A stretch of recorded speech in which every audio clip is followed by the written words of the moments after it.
So I'm Tamar Uriel-Beeri, Deputy Editor-in-Chief of the Jerusalem Post. How are you? I'm good. What's your article? What's your column about this week? So I haven't written my column in quite a while, by the way. I haven't written it in 2 months, so I'm really glad to be back to writing it. And I opened up this week, came back to it with writing about this incident that occurred on Wednesday in Bnei Brak, in which this man who is an IDF veteran, as many people in Israel are, got on a bus with his service dog. He suffers from post-traumatic stress disorder, got on with his dog. The bus driver forcibly shooed him off. The guy wouldn't leave, justifiably. The bus driver eventually called the police, and the police sided with the driver, beat him, reportedly tased him, and then allegedly arrested him and released him. But several police officers argued against releasing him. They got very angry. It was this kind of insane situation. So my article is kind of looking at that, looking at a little bit about the fact that this is the unlawful treatment of people specifically with mental health disorders at a way that's disproportionate, say, to how you would treat somebody with a physical illness or injury.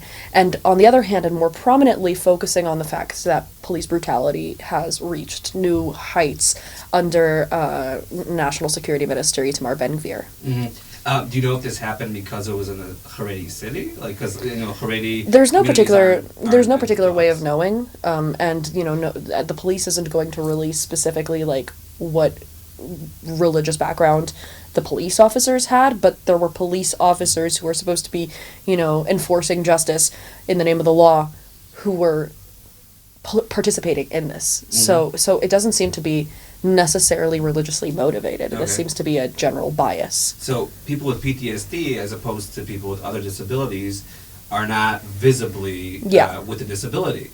So I assume maybe that's why they couldn't see him. So maybe there should be, I don't know. But the thing is that, so a lot of people argue, like, how are we supposed to know? But service dogs, legally speaking, in Israel, just as they are abroad, they're labeled. They have little cute dog jackets that say service dog on it. Mm-hmm. So there was absolutely no reason for them to think that this isn't a service dog.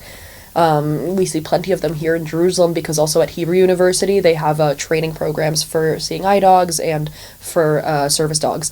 So you see everywhere you go these like golden retrievers and also other dogs wearing these little vests saying service dog. This is a very common thing in Israel. Maybe perhaps a bit less in Bnei Brak, but this is not something that you can put into question as an invisible illness, simply because the reason that they were arguing against it was because of the service dog that was clearly visible as a service dog.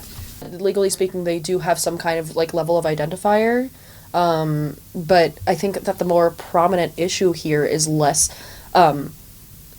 I don't want to turn this into an issue of victim blaming, in which we're saying he didn't make it clear enough that this was a service dog. He did everything in his ability to make it clear that this was a service dog. This was an act of police brutality that was completely unjustified, and nothing in the victim's behavior could have changed that. And that was revealed later in the police's behavior at the police station, in which they allegedly just kind of kept him and didn't really give him his basic rights, and then just let him go without any really question, no investigation into the behavior of the police officers as well as into his behavior.